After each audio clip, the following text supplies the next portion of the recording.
Quiero agradecerles que estén acá compartiendo con nosotros esta primera actividad del Museo Histórico Menrado Hux.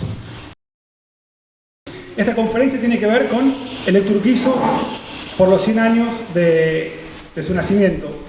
Y luego de encontrarme con los manuscritos de Menrado Hux, de Lector Urquizo, me di cuenta de que lo que conocíamos del Lector Urquizo en realidad era un pantallazo muy general y también tamizado por la mirada de Menrado.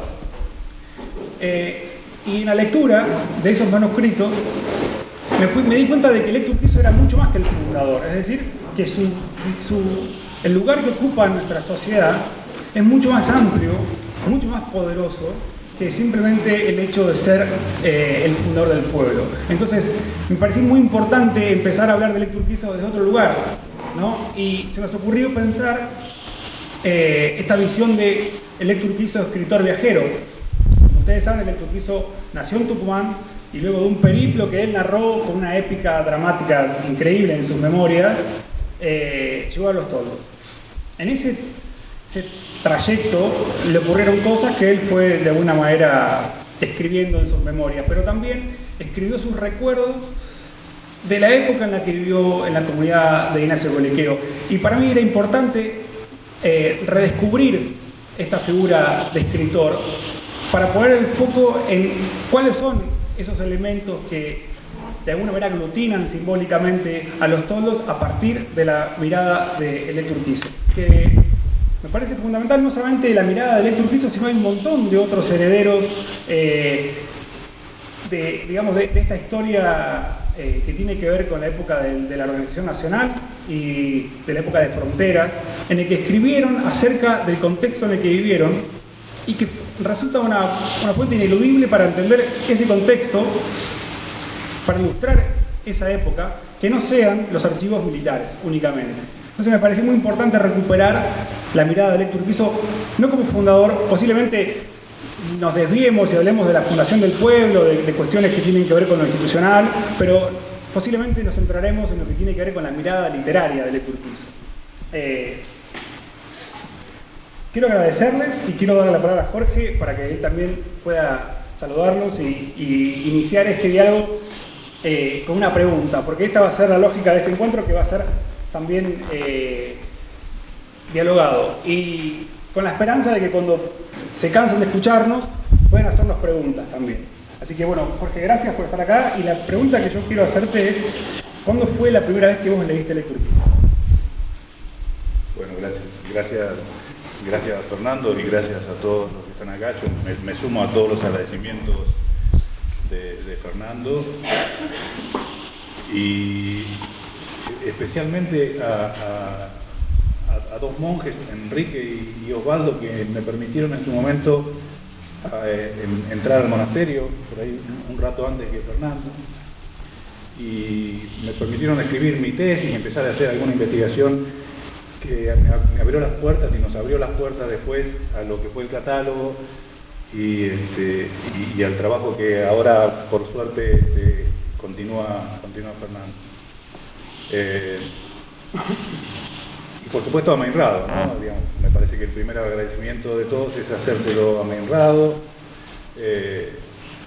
Como decía Fernando, me parece que hay ahí una cuestión que tiene que ver con nuestro profundo respeto, con el respeto tremendo a su trabajo, con lecturas y relecturas de Menrado, pero también con cierto permiso que por lo menos yo me doy hoy, que es de cierta irreverencia hacia Menrado, sin que esto signifique otra cosa que esa cuestión que uno adquiere con el tiempo, como si uno tuviera un vínculo mucho más allá del que teníamos con su solo trabajo de investigador, y que nos permitimos ahora porque en su momento claramente Menrado no lo hubieran permitido, digamos.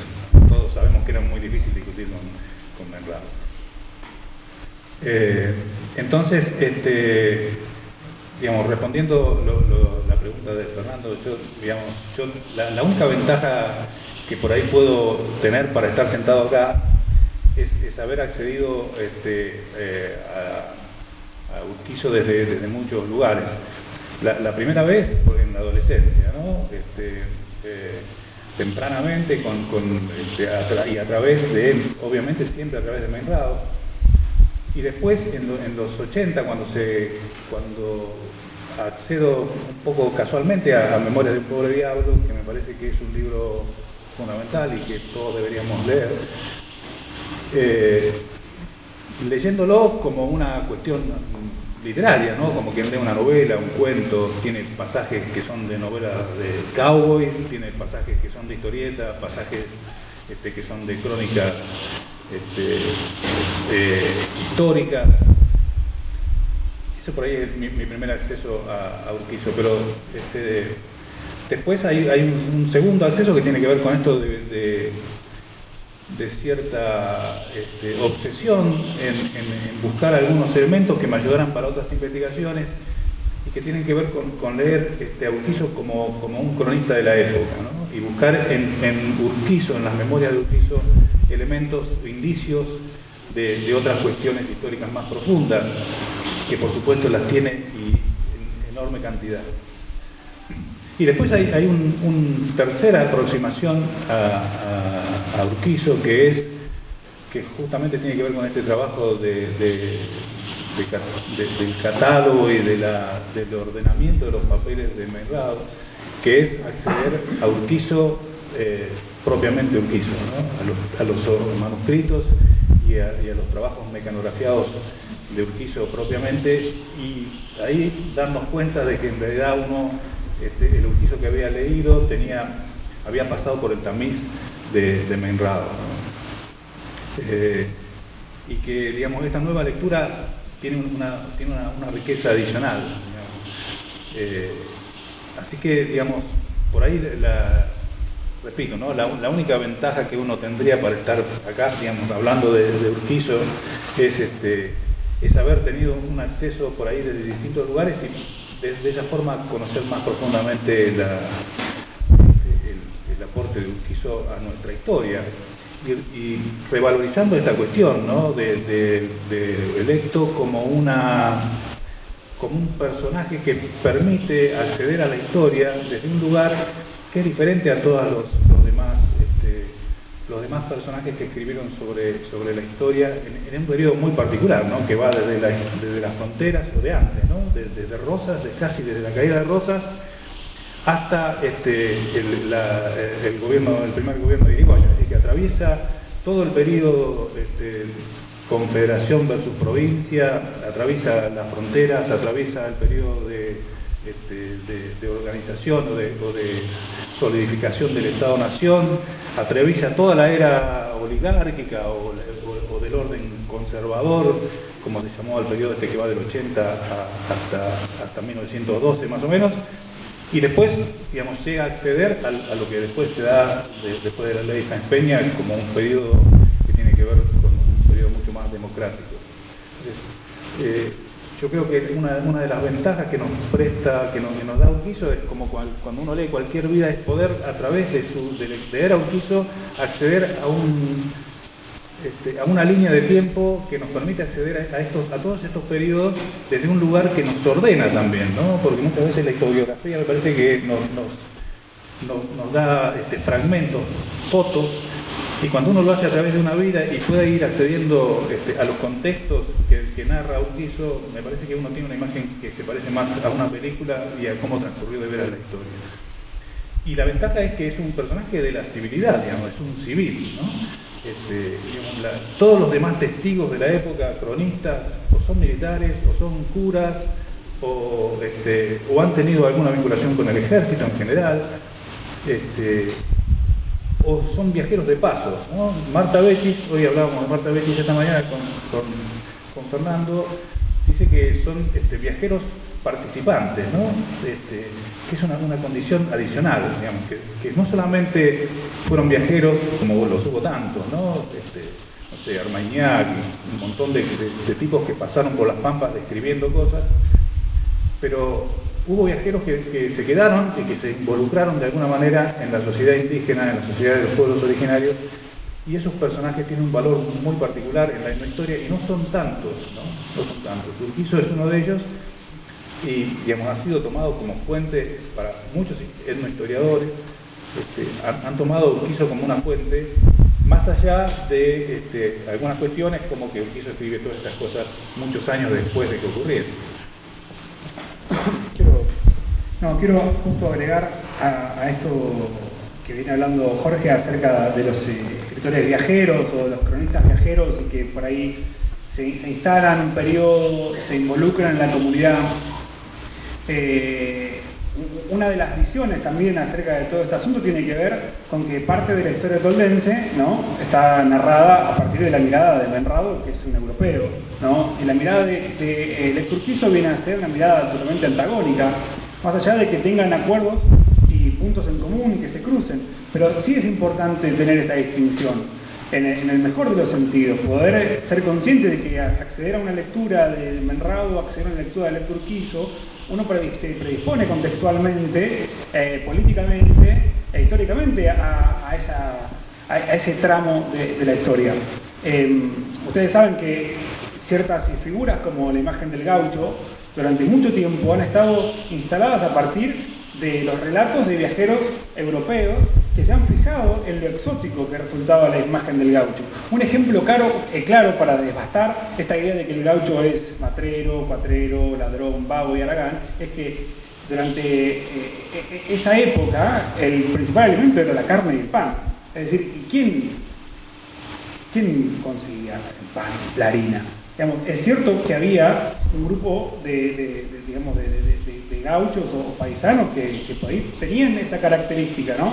Es cierto, pero lo cierto es que había un montón de comunidades organizadas. Es decir, esa mirada, que por otro lado la mirada europea siempre está mirándose a sí mismo, pero no en función de quiénes son, sino en función de quién es el otro. Quizá textos como los de Lectur Urquizo, textos como los de Gomila, textos como los de Santiago Avendaño, son textos que se piensan a sí mismos dentro de su propio círculo. Y eso me parece que también es algo para tenerlo en cuenta, como Jorge decía acerca de toda esta gran cantidad de historiadores, que no siempre fue así, que retomaron la figura de Lectur Urquizo, porque hubo un momento en el que la figura de las comunidades indígenas eran tomadas únicamente como sujetos en el territorio, ¿no? Menrado, en ese sentido, los puso en un terreno político, es decir, los inscribió como sujetos políticos, les dio una identidad, un pasado, una descendencia, ¿no? En ese sentido, el trabajo de Menrado es totalmente fundamental porque muchos investigadores han retomado sus obras y también han retomado, gracias a él, han llegado a las obras de Lectur Urquizo para justamente ilustrar un momento muy neurálgico en este proceso, digamos, de organización nacional, en este proceso de fronteras. En ese sentido, creo que la lectura que hay que hacer también de Lectur Urquizo es en este sentido, es poder comprender cuáles son esos rasgos y cuáles son esas pequeñas obsesiones que los develaron toda su vida, porque por lo general los escritores siempre escriben lo mismo, siempre escriben acerca de lo mismo. Pero bueno, ahí está el tema del lenguaje, que creo que es lo que vamos a ir hablando también acerca en el transcurso de este diálogo, acerca de cuáles son también las obsesiones de Lectur Urquizo. Algo para también contextualizar es que nosotros accedemos a los libros de Menrado, a los libros de Lectur Urquizo en su formato de diario. Y uno dice, bueno, los diarios son una forma de registrar los días de la vida de alguien, ¿no? Ricardo Piglia decía que eso era prácticamente imposible y sin embargo escribió más de 300 cuadernos. El Lectur Urquizo recupera de la memoria una imagen del pueblo que quizá no es la que él vivió, sino una imagen elaborada. ¿Por qué? Porque él se retira de los toldos luego de 2 o 3 años, más o menos, de la fundación, y escribe sus memorias en Buenos Aires. Es decir, él se sienta en su quinta de Liniers y empieza a escribir todo lo que él recuerda, no solamente de la fundación, sino todo lo que vivió con la comunidad del cacique Ignacio Coliqueo, todo lo que vivió en su periplo de Tucumán hacia los toldos. Es decir, esa mirada también es una mirada anacrónica. Entonces la pregunta es, bueno, ¿cómo uno accede a los textos de Menrado? Es decir, ¿tiene legitimidad historiográfica? Es decir, ¿cómo los documentamos? ¿Es cierto? ¿Es una forma de la literatura también? Esas preguntas a mí me desvelan porque me divierte mucho pensar también cuál es la lógica de que escribe, cómo escribe el que está escribiendo. ¿Está pensando en un documento historiográfico? ¿Está pensando en una obra para la posteridad? Porque Lectur Urquizo todo el tiempo le dice a los nietos, este libro es para ustedes. ¿Qué pensás vos, Jorge, acerca de esta mirada de Lectur Urquizo escritor?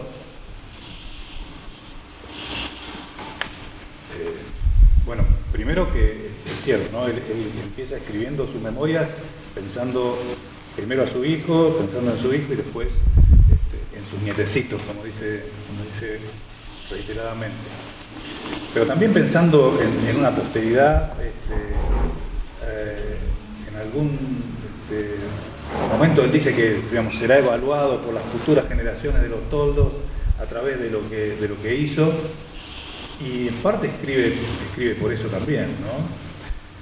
Me parece ahí que la construcción de la historia, digamos, y la suma de Urquizo-Meinrado, ¿no? Esta cosa, ¿no? Que se nos mezcla, nos confundimos, por ahí decimos Meinrado, tenemos que decir Urquizo, es porque hay una cosa con la que el mismo Meinrado, en este caso Meinrado, decía que, digamos, él se sentía afortunado de tener, para escribir su historia, para escribir la historia de los toldos, tener voces tan disímiles, ¿no? Tenía Sabino, un cura, Salvaire, tenía las crónicas militares y tenía los relatos de Urquizo. Que no todos los pueblos se pueden dar ese lujo de tener voces que vienen de tantos lugares distintos. Ahora, yo creo que ahí Urquizo como escritor, y ahora viene yo estaba, hoy hablábamos esta mañana con Fernando, es decir, cuáles eran las lecturas de Urquizo, ¿no? Digamos, obviamente un escritor, o sea, como un músico, como cualquiera que se dedica al arte, por ahí uno siempre pregunta, digamos, ¿a quién leyó Urquizo? 6 menos 20 de la tarde hoy, releo algunas cosas, yo había tomado algunos apuntes. ¿Cuál fue aquel primer libro que había leído Urquizo? Que él lo dice en sus memorias. Él dice, el primer libro que leí fue La ayuda propia. Dice, conocí las nociones del socialismo razonado y yo, digamos, debo confesar que hasta hoy, hasta hace un rato, no le había prestado demasiada atención. Digamos, había tomado ese libro, entonces, antes estaba Meinrado, que tenía unas citas bibliográficas para buscar, ahora está Google. Entonces, busco este libro y me encuentro con el primer libro de autoayuda, y es cierto, el libro que se llama, que él leyó, La ayuda propia, él era un adolescente, va un personaje al lugar donde trabajaba, al boliche donde había empezado a trabajar en Montero, en Tucumán. Esta persona le lleva el libro a su patrón, el patrón no le da bolilla y él captura el libro y se lo devora. Él, digamos, ahí lo dice en sus memorias, devoró este libro. Yo hoy debo confesar que recién el libro está disponible online, en estas cosas, en la librería de la Universidad de California. El libro se llama La ayuda propia, y hay una segunda traducción, Self-Help es el nombre original. Se llama, es un libro de autoayuda, pero tiene un valor muy particular. El libro fue escrito por Samuel Smiles, que es un personaje muy importante que, también, mirando rápidamente, y digamos, esto es una deuda que tengo con todos ustedes, porque acabo de enterarme, es uno de los organizadores del gobierno escocés. Es contemporáneo a Carlos Marx, ¿no? Es un contemporáneo a Marx. Y uno cuando empieza a leer, yo digamos, sí, picotea un poco, encuentra muchas de las cosas que Urquizo, que ha seguido Meinrado, digamos, todas estas sentencias que Urquizo utiliza con mucha frecuencia, que tienen que ver con el esfuerzo personal, con la importancia del ahorro, con estas cosas que después le reclama a sus hijos, porque le quiere transmitir a sus hijos, que muchos de esos elementos están en este libro que es escrito durante la Revolución Industrial, y que evidentemente, y que tiene una riqueza de títulos que la verdad que vamos a tener que detenernos, porque me parece que ahí hay uno de los secretos que no habíamos descubierto hasta hace un rato de qué se trata. Es decir, a mí, y esto me parece también maravilloso, ¿no? que todo el tiempo, digamos, hay un autor que se dedica a la microhistoria, que se llama Carlo Ginzburg, que es un italiano, que él utiliza una cosa que se llama paradigma indiciario, ¿no? Que es estudiar la historia a través de los indicios. Y bueno, este es uno de los indicios que apareció hoy y que todo el tiempo están apareciendo y que hacen, digamos, realmente agradable y placentero esta cuestión de buscar vínculo, ¿no? Yo alguna vez, cuando Ginzburg habla de paradigma indiciario, ¿no? De esto de buscar la historia a través de los elementos, de los indicios, él utiliza como ejemplo, utiliza 3 ejemplos de lo que sería el paradigma indiciario, ¿no? Y ahí hay una ventaja que creo tener, porque los 3 ejemplos que da Ginzburg son 3 médicos. Uno es Freud, que originalmente era médico, digamos, que a través de indicios puede leer, puede elaborar o analizar conductas psicológicas. El segundo ejemplo que da Ginzburg es Sherlock Holmes, ¿no? Sí, también médico, capaz de, con ayuda de su autor, es médico en realidad, capaz de, a partir de indicios, descubrir cosas importantes. Y el tercero es un italiano que se llama Morelli, Giovanni Morelli, que era un tipo experto en el siglo XIX, fines del siglo XVIII, principios del siglo XIX, un experto en identificar pinturas. En esa época, digamos, la reproducción de pinturas, obviamente las falsificaciones eran una cosa sumamente frecuente.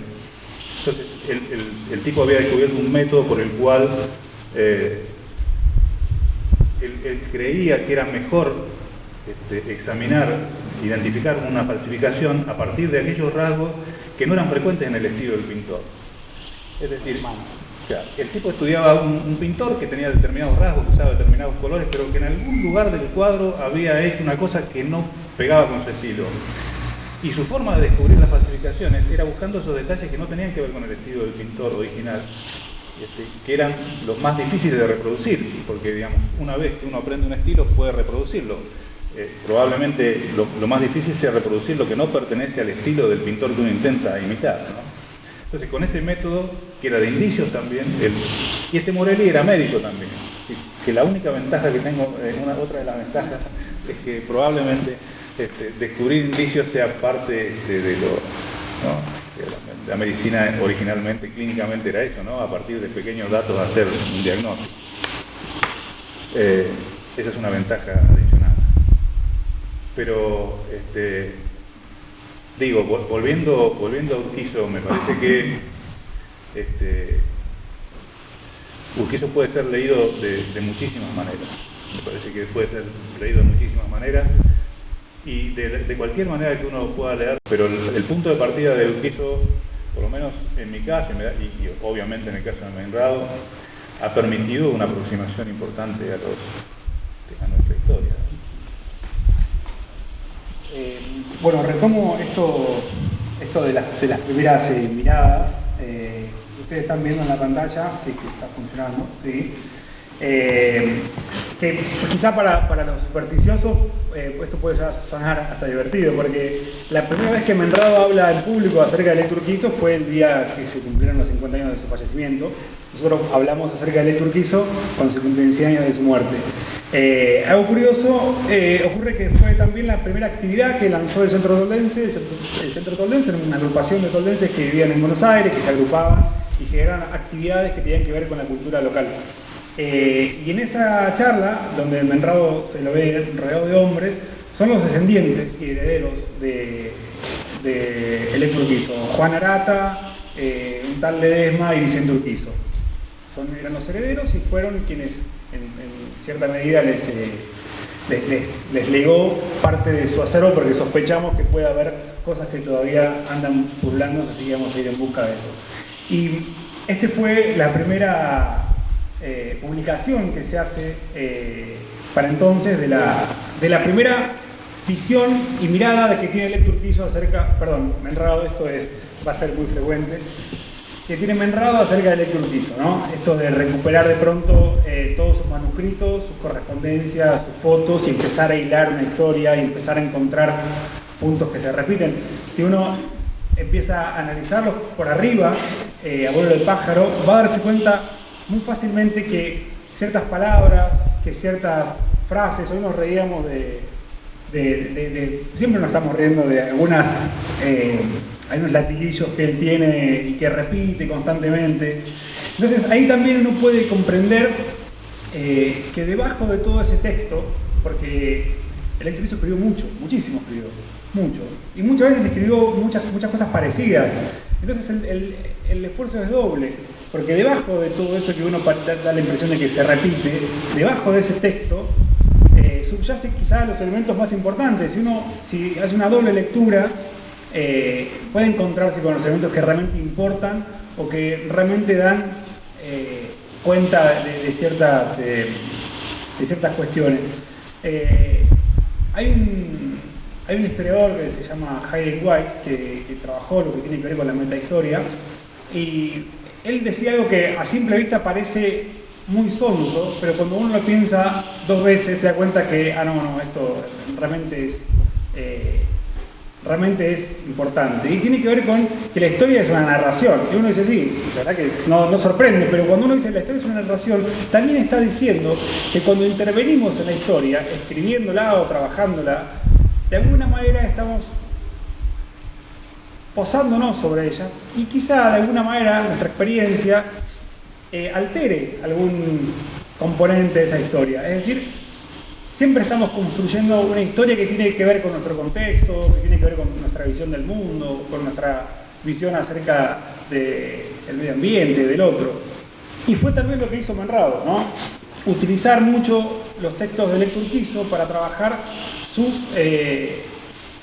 propios problemas de investigación, sus propias tareas como investigador que tienen que ver con política indígena, indios de frontera, que son las tareas que él trabajó a lo largo de toda su vida y cuya colección hoy conforma el museo, que están todos invitados a visitarlo. En relación a esto, me gustaría que podamos conversar acerca de la mirada de Menrado sobre Lecter Urquizo. Es decir, nosotros accedemos a Lecter Urquizo porque Menrado recupera esos textos y luego los edita. Más adelante vamos a ver algunas imágenes acerca de eso, pero no solamente editarlo significa también que los interviene, es decir, y que los interviene en un sentido moral, en un sentido histórico. Entonces nos preguntamos también acerca de esto, ¿no? ¿Cómo trabajar acerca o cómo pensar la mirada de Lecter Urquizo en función de los textos de otra persona? Sí, ahí hay este segundo Urquizo, que es el Urquizo al que uno accede después a través de sus originales, ¿no? Ya no a través de Menrado, sino a través de sus textos originales, de sus manuscritos, de sus cartas. Me parece, ahí hay una... rápidamente uno advierte cuando empieza a ver los manuscritos que la intervención fundamental de Menrado, la primera, es sobre los conceptos religiosos que tenía Urquizo, ¿no? Urquizo tenía una mirada muy crítica sobre la Iglesia Católica, que obviamente Menrado hizo desaparecer de sus textos, ¿no? Eso no parece. Parece de forma muy suave, ¿no? Solo algunos conceptos. Es muy duro también, digamos, en sus comentarios, digamos, porque la intervención, hay una doble intervención de Menrado, o sea, no solamente la intervención conceptual, ¿no?, en su trabajo, sino que interviene directamente los originales, ¿no? Escribe sobre los originales que había escrito Urquizo, digamos, no es que lo escribe aparte, sobre los originales de Urquizo tacha y corrige, ¿no? O pone su opinión, que es una cosa bastante para quienes respetamos los documentos históricos nos parece un poco, pero esa intervención, o sea, es más que una intervención en lo conceptual, sino que es una intervención física también, ¿no? En lo físico, en los propios documentos. Es decir, nosotros no accedemos a los documentos originales de Urquizo, sino que en realidad accedemos a un documento original que ha sido intervenido, ahí hay las imágenes, ¿no? por el propio Menrado. Perdón, ¿se alcanza a leer? Sobre todo el último. Me interrumpo un segundo porque me parece importante. Corresponde. Claro, esto de la intervención y del doble, de la cuestión del doble. En el museo ocurre lo mismo, porque cuando. A mí me gustaría que cuente la historia del original de Priamo y el original de Panuzzi y la historia, pero uno cuando visita el Museo de Menrado se da cuenta que hay muchas cosas que también corresponden a la categoría de copia o duplicado o que forma parte de un universo que meramente ilustra un hecho histórico y que no simplemente se trata de una pieza de valor artístico o histórico.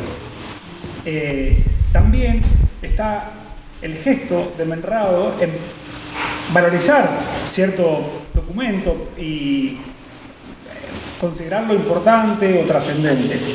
En el último texto mecanografiado, lo que vimos antes tiene que ver con los manuscritos de Lector Urquizo.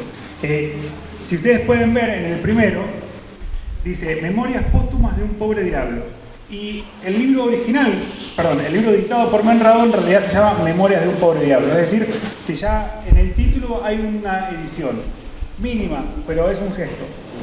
En el último texto mecanografiado dice textual: todo este opúsculo no vale nada a mi juicio. Y es muy divertido porque él lo escribe, lo raya, lo tacha, se pelea con Urquizo. En otros no queremos aburrirlo poniendo una cantidad enorme de manuscritos, pero en muchos los tacha y dice no sabés lo que decís, o qué ignorante, o cuestiones de ese estilo que más que prevalecer el hecho histórico lo que hacen es de alguna manera moralizar un poco lo que tiene que ver con la visión, ¿no?, del mundo de Lector Urquizo. De hecho, en el libro Los toldos, mi hijo, que es un texto que Lector Urquizo escribe en función del proceso de fundación, un texto además muy rico en detalles, ¿no? Lector Urquizo tenía una pequeña obsesión, y esto es algo que para mí también es muy interesante, las obsesiones de Lector Urquizo. El tipo, al escribir la historia de cómo se construyó la capilla, anotó hasta la cantidad de clavos que se usaron, ¿no? Y es la visión de escribir ese dato, quizá anecdótico, quizá que no termina de cuajar en ningún lado, es también la visión de un tipo que lo obsesiona pequeñas cosas, y que ahora que traes esta bomba acerca de este libro de autoayuda, yo puedo comprender un poco más, ¿no?, la meritocracia además también, porque todo el libro de Lector Urquizo también está recuperando una forma de cómo debe ser vivida la vida o cómo debe ser el trabajador, y con esa forma, esa visión personal, íntima que tiene Lector Urquizo, Menrado todo el tiempo está discutiendo, todo el tiempo. Y uno accede entonces a la copia o a la edición de Menrado y también está viendo o leyendo la visión de Menrado, no la de Lector Urquizo. O quizá estamos leyendo la visión que Menrado quiere que leamos de Lector Urquizo. Me encantaría que nos puedas contar esto acerca de la copia de la foto de la familia Coliqueo. Me parece una historia muy interesante, muy divertida, ¿verdad? No, la historia participó María Eugenia también, cuando era directora de Cultura, vino un investigador, Priamo, que es un investigador muy importante de historia de la fotografía, en búsqueda del original de la foto, de la conocida foto de la familia Coliqueo, esa foto de Panuzzi que está frente al rancho de Coliqueo, donde estaban los toldos viejos, ¿no? Vino buscando esa foto porque él había leído en el libro de Menrado, el Coliqueo, el indio amigo, él había leído ahí que en la foto decía original en el Museo del Indio. Entonces en realidad, y cuando va a buscar el original no está en los toldos ese original. Digamos, es una de las tantas, en los toldos hay una copia fotográfica de regular calidad, y el mismo Príamo después, cuando termina editando este libro que editó, que es sobre fotografías de la Pampa, él consigue una copia original, una reproducción original, que es la que está en el libro, que es de mucho mejor calidad que la que tenemos en el museo. Pero esa cuestión de la historia de las fotografías que él cita como original, pasa con mucha documentación. En realidad lo que uno encuentra son copias, digamos. Cuando nosotros ordenamos con Ingrid y Lorena y Luciano, tres investigadores del CONICET, que cuando trabajamos con el tema del archivo de Meyrado, nos encontramos con muchísima documentación que aparecía como original en los libros de Meyrado, y en realidad lo que había son copias malas fotocopias, digamos, que son muy difíciles. Por eso en el catálogo hay un fondo, hay una colección, o sea, hay una serie de documentos originales, pero también hay mucho material que es reproducción de documentos originales. Pero eso pasa todo el tiempo, ¿no? Y es un detalle que por ahí uno debe tener en cuenta, ¿no? Digamos, no solamente cuando lee a Meyrado, sino cuando lee historia, ¿no? Me parece, porque trasciende la figura de Meyrado en este caso, ¿no? Pero hay muchísimo material que en realidad los originales no están, no los tenemos. Y los que tenemos, por ejemplo, como Urquizo, están intervenidos. Pero, digamos, más allá de eso, me parece que el trabajo de recopilación de documentos, digamos, es fundamental, digamos. Es decir, sin Hughes no hay Urquizo, ¿no? Me parece,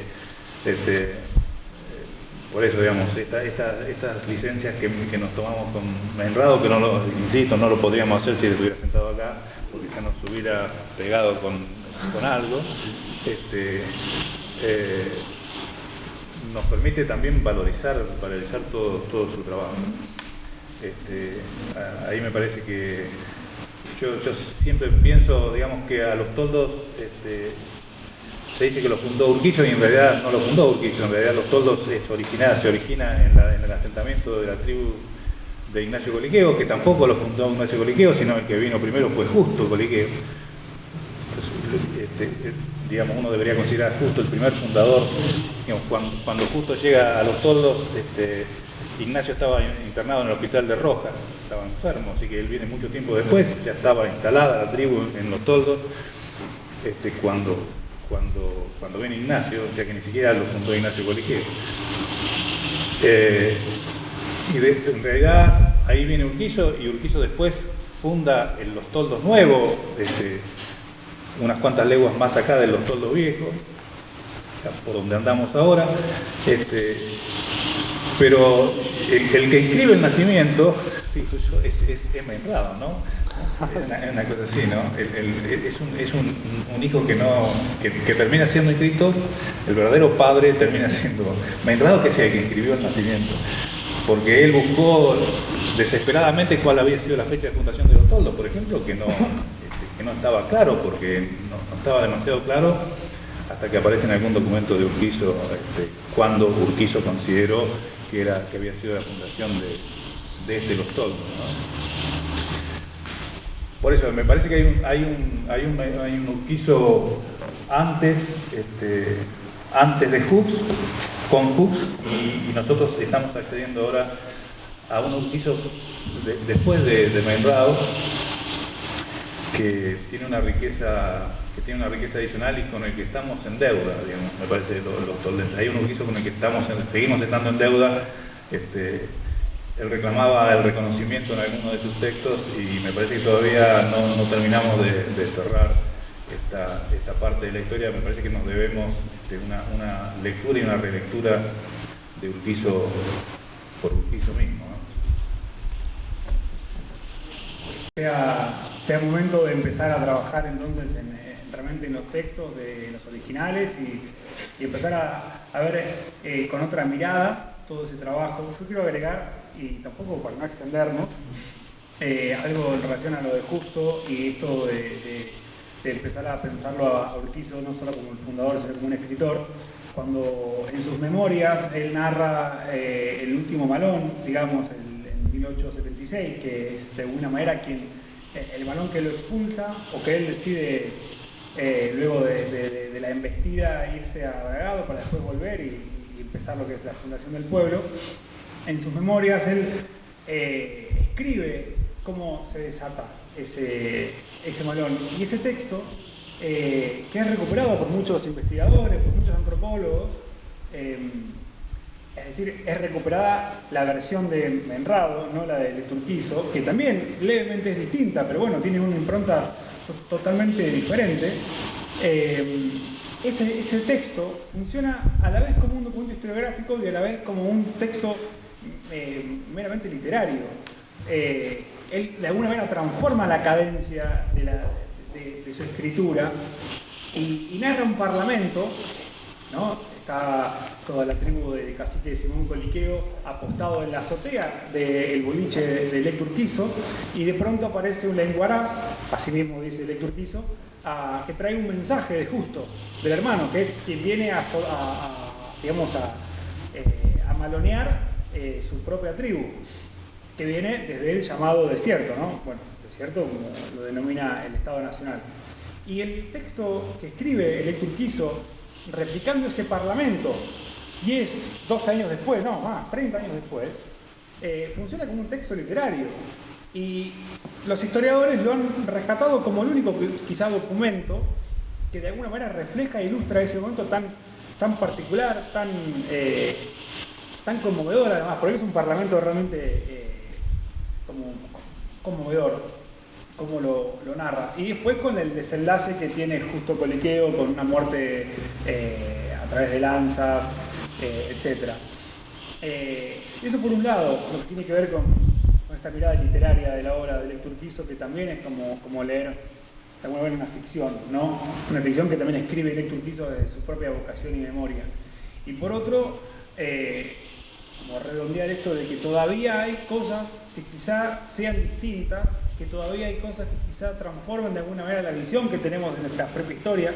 Conversando, revolviendo los papeles, releyendo, apareció de pronto el boleto de compra-venta que Urquizo vendía, no recuerdo a quién, pero debajo, y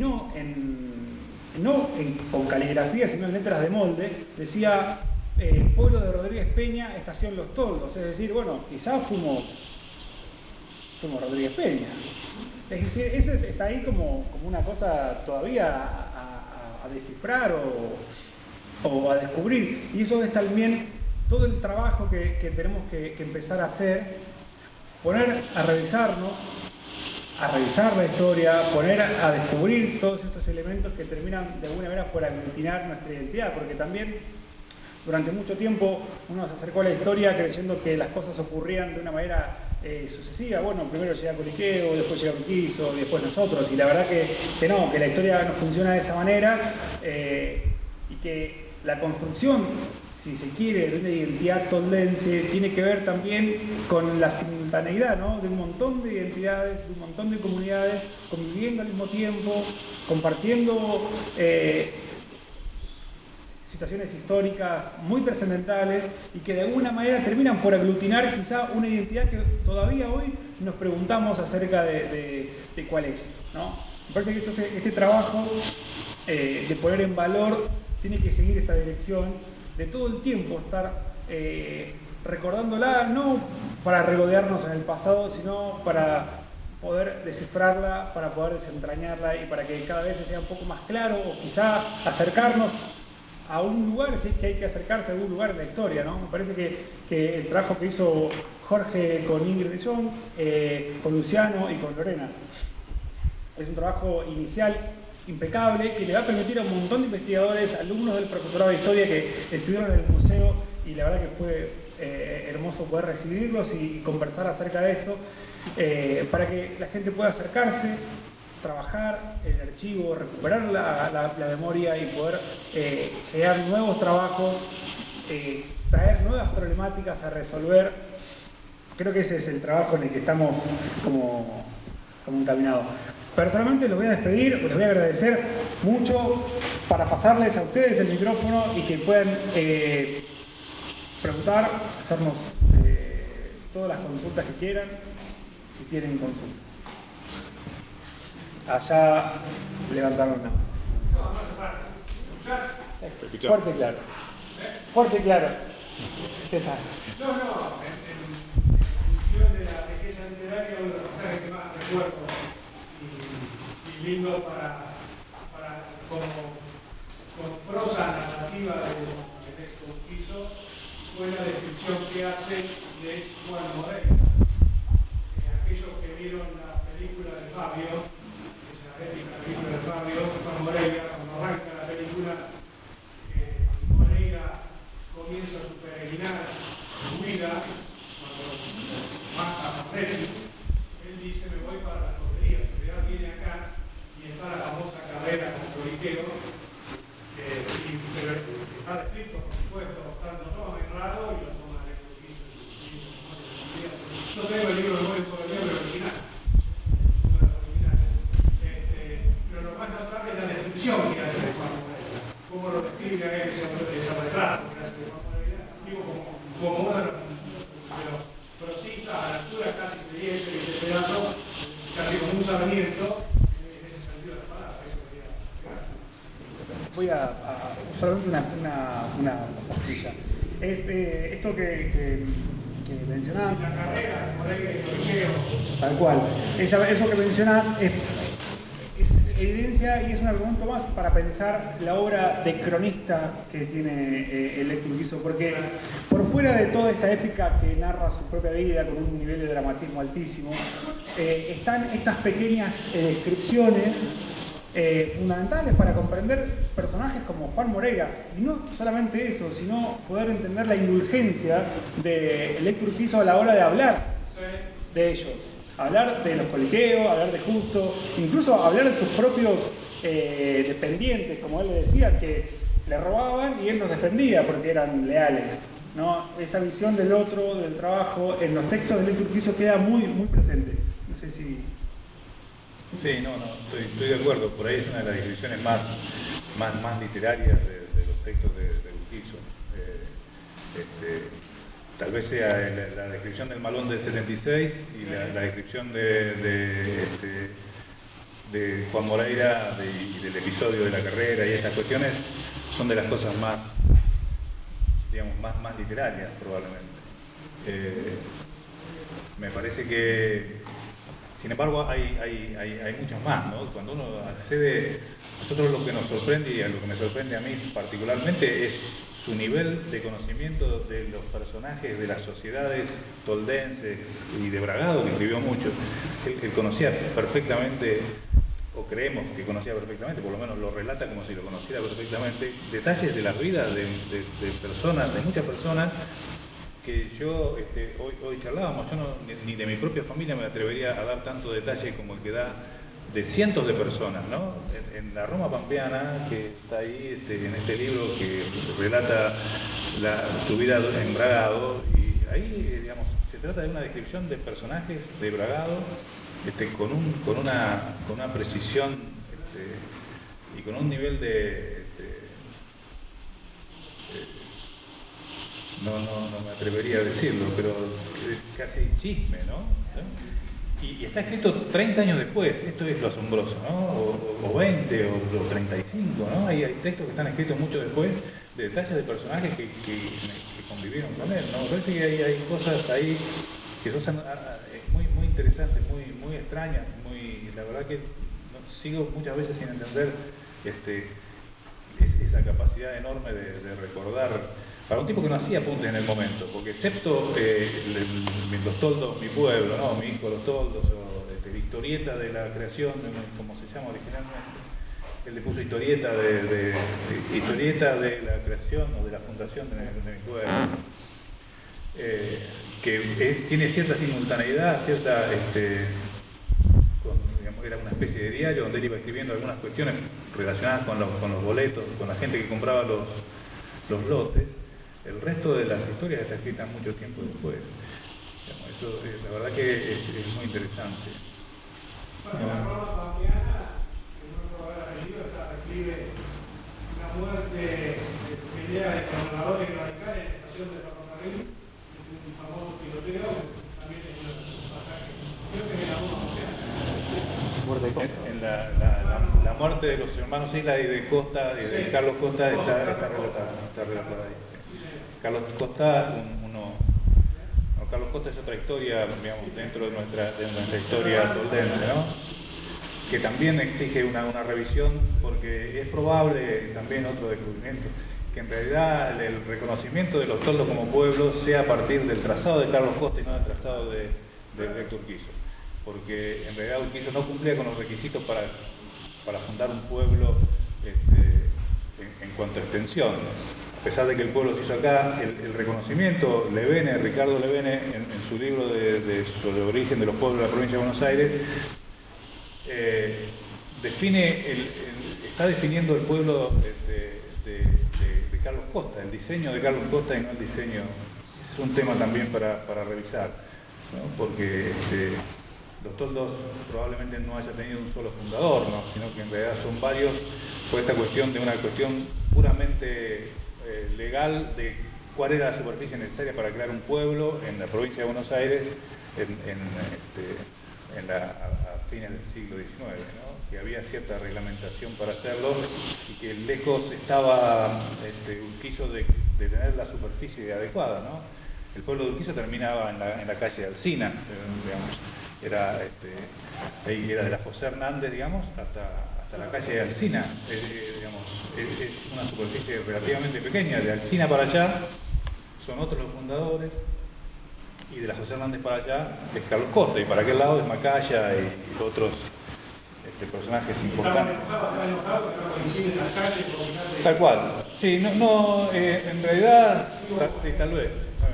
En algún momento Urquizo termina agradeciéndoles que le hayan permitido, porque si no hubiera sido por estos personajes que también hicieron loteos, los toldos probablemente no hubiera adquirido el reconocimiento como pueblo, ¿no? Y después como cabecera del partido de General Belmont.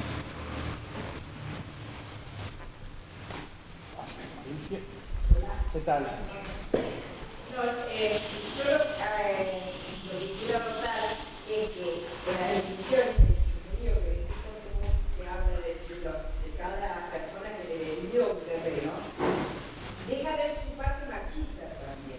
¿Viste cómo habla de las mujeres? Que si era buena, que si lo entendía. Yo a veces me pregunto si es de raro habiéndolo conocido, como lo conocí hace muchos años, es un agregado de verdad o realmente son los textos difíciles. Cuando habla de la mujer, o de la esposa que compró el terreno. Sí, no, en algunos casos coinciden. No, sí, tal cual. Hay muchos pasajes en los cuales se pueden leer gestos muy misóginos y machistas dentro de la escritura de Héctor Urquizo, tanto vinculados a lo que tiene que ver con la mujer, pero también lo que tiene que ver con el otro. Siempre hay una mirada moralizadora también en el Héctor Urquizo del otro. Bueno, yo no les voy a aburrir, pero hay un montón de pasajes en los que por ahí esto queda bastante ilustrado. Pero sí, esa acotación es cierta, y no solamente, como decía Coqui, coinciden ambas miradas. Sí, sí. Bueno, si estamos abiertos, si no, de verdad yo estoy muy agradecido de que seamos tantos. Les agradezco de verdad que se hayan acercado, y le quiero agradecer a Jorge especialmente permitirme acompañarlo en esta breve charla, y espero bueno, que pronto se venga otra charla, quizá el año que viene iniciemos el año presentando justamente este trabajo para hablar específicamente de Menrado, de todas sus labores historiográficas, y sobre todo de todos los trabajos que están por hacerse a partir de esa colección que que construyó a lo largo de tanto tiempo. Sobre todo porque también hay muchos libros inéditos por escribir, por editar, editar me refiero a publicar, no editar al modo Menrado. Hay muchos textos inéditos que quedaron pendientes, sobre todo lo que tiene que ver con sus viajes, sus crónicas de viajes por Europa. Así que posiblemente el año que viene iniciemos esa tarea, esa faena. Así que bueno, quiero pasarle el micrófono a Jorge para agradecer que pueda dar sus palabras. Yo muy agradecido con todos ustedes. No, yo también nada más agradecerles profundamente esto. Estas son pasiones que uno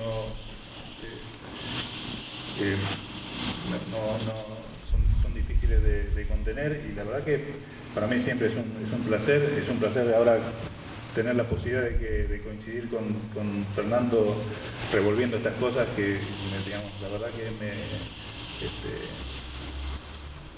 una de las cosas que me da mucho placer, y la verdad que y además eso lo podemos compartir con los demás, y hay gente que está de acuerdo en que esto es un tema interesante, y si esto ayuda para reconocernos, para que nuestra identidad se consolide y para que conozcamos todos nuestra historia, me parece que es un camino que disfruto profundamente. Así que muchas gracias a todos, y gracias a Fernando.